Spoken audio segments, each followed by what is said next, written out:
আমার আব্বা অনেক ভালো মানুষ।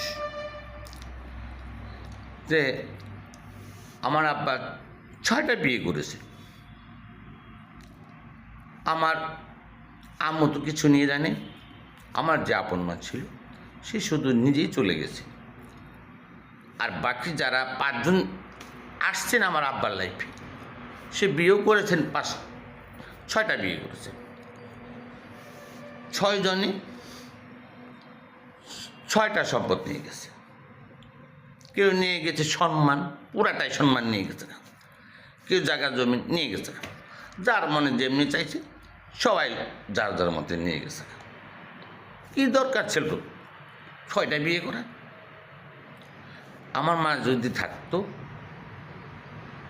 তাহলে কিন্তু সুখে থাকতে পারতো। আজ আমার বাবা নাই। সবার সম্পদ সবই আছে, আমার বাবার কিচ্ছু নাই। আজ কিচ্ছু নাই। যাই হোক, আমার বাবা যখন আমার ক্লাসমেট স্টুডেন্ট বিয়ে করলে, তখন মান সম্মান ইজ্জতের ভয়ে আমাকে নিয়ে 15 বছরের বয়সে চলে গেলেন ঢাকায় গার্মেন্টস ফ্যাক্টরি চাকরি করতে। সেখানে আমাকে ফেলে চলে আসলেন গ্রামে। আবার